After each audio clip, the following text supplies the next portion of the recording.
Assalamualaikum warahmatullahi wabarakatuh. Salam sejahtera bagi kita semua. Perkenalkan, nama saya Asfari Resivansyah sebagai moderator dari kelompok 7. Sebelumnya terima kasih banyak untuk Bapak Muhammad Taufik Ridho sebagai dosen MKWU PAII dan beserta teman-teman semuanya. Selanjutnya kami dari kelompok 7 akan memaparkan materi terkait integrasi iman, Islam, dan ihsan dalam membentuk ihsan kamil.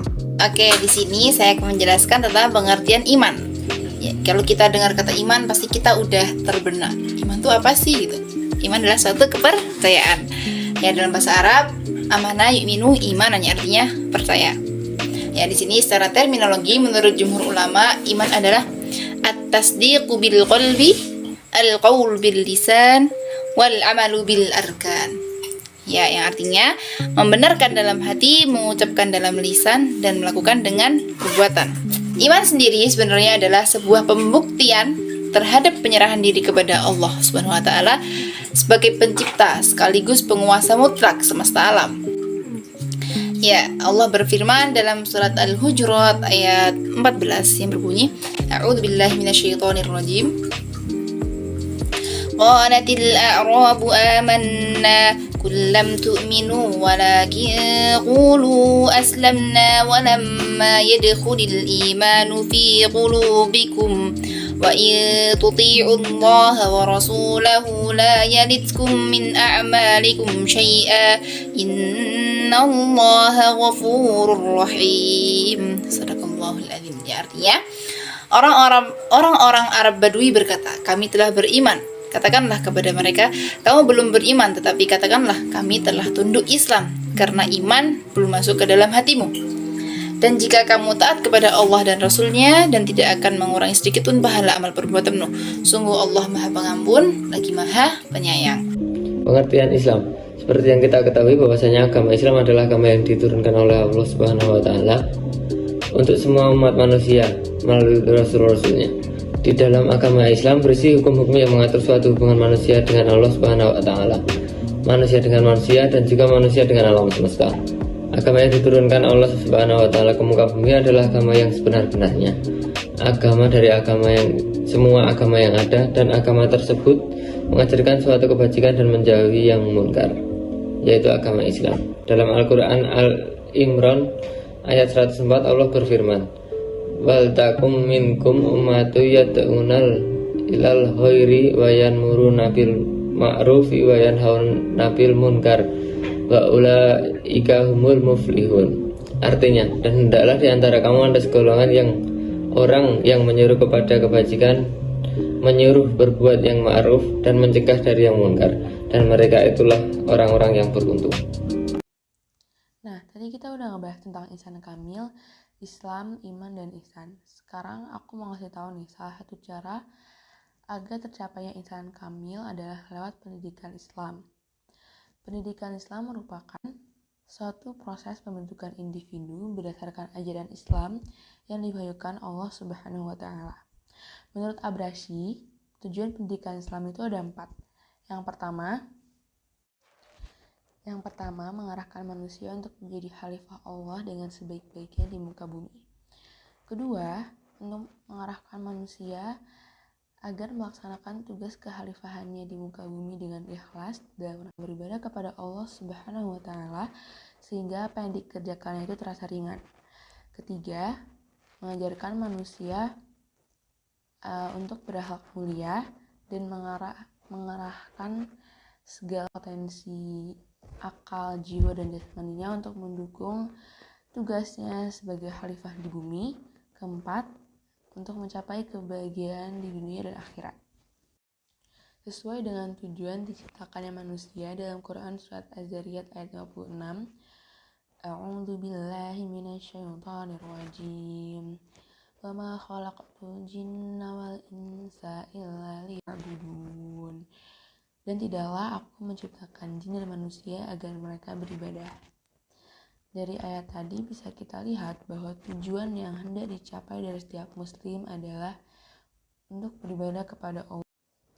Ayat ini juga menambahkan pemahaman bahwa tujuan dari pendidikan adalah menghasilkan seorang peserta didik yang berkepribadian muslim yang mengabdi kepada Allah Subhanahu wa taala, bertauhid mengesahkan Allah dalam setiap aspek kehidupannya, berakhlak mulia, berpengetahuan luas dan dinamis, hingga manusia tersebut mencapai tingkat insan kamil.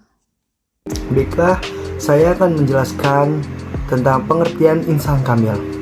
Seperti yang kalian ketahui, bahwasannya insan kamil berasal dari bahasa Arab, yaitu dari dua kata. Yang pertama, insan dan kamil. Secara harfiah, insan tersebut berarti manusia dan kamil berarti yang sempurna. Dengan demikian, insan kamil berarti manusia yang sempurna. Menurut Jamil Saliba mengatakan bahwa kata insan menunjukkan pada suatu yang secara khusus digunakan. Biasanya digunakan untuk arti manusia dari segi sifatnya, bukan fisiknya. Dalam bahasa Arab juga, kata insan tersebut mengacu kepada sifat manusia yang terpuji seperti kasih sayang, mulia, dan lain-lainnya. Selanjutnya, kata insan digunakan oleh para filosof klasik sebagai kata yang menunjukkan pada arti manusia secara totalitas, yang secara langsung mengarah pada hakikat manusia. Kata insan juga biasa digunakan untuk menunjukkan pada arti terkumpulnya seluruh potensi intelektual, rohani, dan fisik yang ada pada manusia, seperti hidup, sifat, kehewanan, berkata-kata, dan lainnya.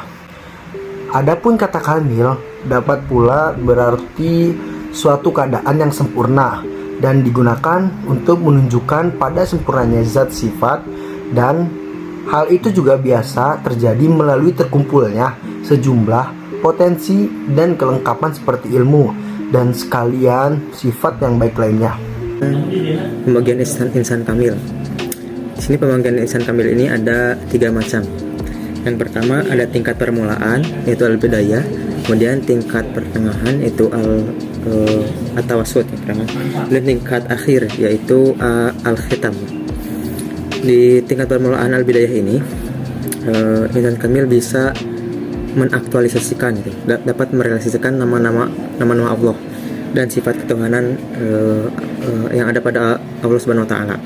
Kemudian tingkat penengah atau tawassut, di sini pada tingkat ini insan kamil harus berperan sebagai realitas kasih Tuhan, yang mana pengetahuan yang dimiliki oleh Tuhan itu pada tingkat tengah ini, pada tingkat menengah ini, pada tingkat tawassut bisa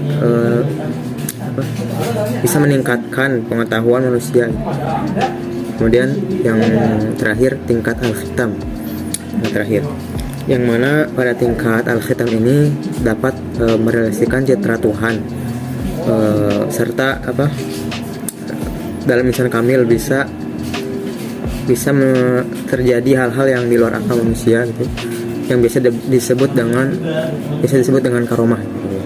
Kriteria insan kamil, ada kriteria insan kamil, ada macam-macam kriteria insan kamil gitu. Ada 4 ya, ada 4 macam, yaitu sifat amanah, sifat fatonah, sifat tabligh, dan sifat siddiq. Itu apa itu sifat amanah? Amanah itu dapat dipercaya, dan fatonah itu cerdas, sifat amanah. Kemudian tabligh itu menyampaikan.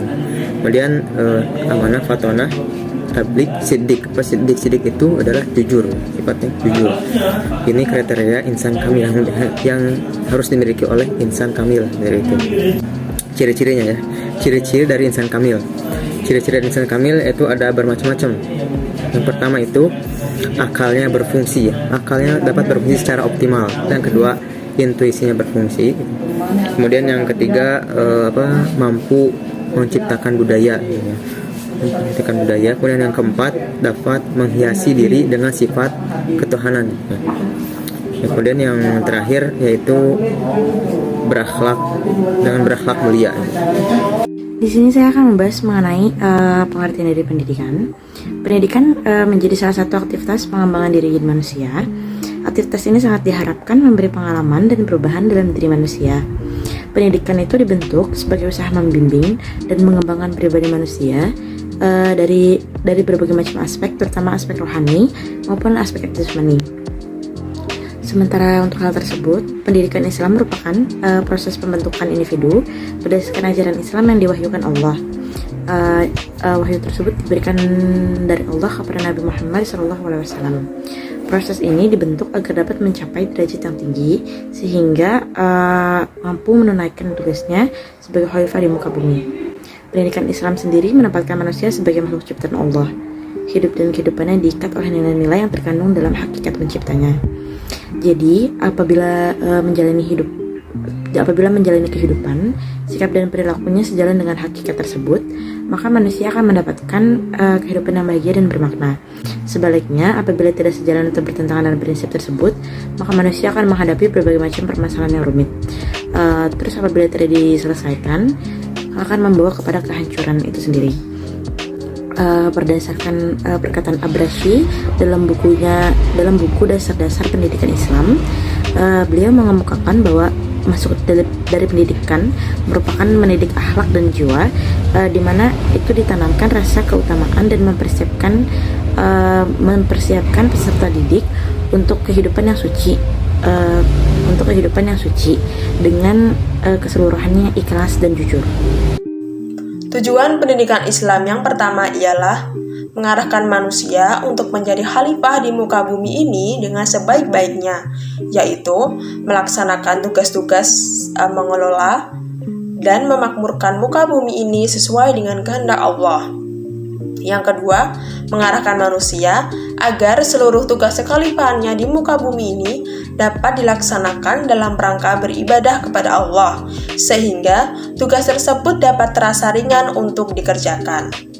Yang ketiga, mengajarkan manusia agar mempunyai akhlak yang mulia dan mengarahkan potensi akal, jiwa, serta jasmaninya agar dapat mendukung tugasnya sebagai khalifah di muka bumi ini. Dan yang keempat, memperoleh kebahagiaan di dunia dan di akhirat. Sesuai dengan tujuan diciptakannya manusia dalam Quran Surat Az-Zariyat ayat 56 yang berbunyi, A'udzu billahi minasyaitonir rajim. Bismillahirrahmanirrahim. Wa ma khalaqtul jinna wal insa illa liya'budun. Yang artinya, dan aku tidak menciptakan jin dan manusia melainkan supaya mereka menyembahku. Nah, dari ayat tersebut dijelaskan bahwa tujuan diciptakannya manusia tidak lain dan tidak bukan adalah untuk menyembah Allah. Tujuan manusia diciptakan juga untuk beribadah kepada Allah. Maka, agar manusia dapat beribadah dan menyembah Allah dengan baik dan benar, sangat diperlukan pendidikan Islam dalam kehidupan sehari-hari. Pendidikan Islam juga sangat erat kaitannya dengan pembentukan insan kamil. Insan kamil merupakan manusia yang sempurna, yaitu pribadi muslim yang mengabdi kepada Allah Subhanahu wa Ta'ala, bertauhid atau mengesahkan Allah dalam setiap aspek kehidupannya, mempunyai akhlak yang mulia, mempunyai pengetahuan yang luas dan dinamis. Nah, hal tersebut dapat dicapai dengan penerapan pendidikan Islam dalam kehidupan sehari-hari. Nah, itu tadi hasil pemaparan dari kelompok 7 mengenai integrasi iman, Islam, dan ihsan dalam bentuk insan kamil.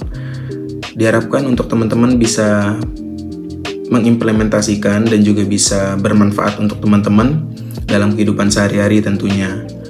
Kami dari kelompok 7 melalui saya sebagai moderator pamit undur diri. Assalamualaikum warahmatullahi wabarakatuh.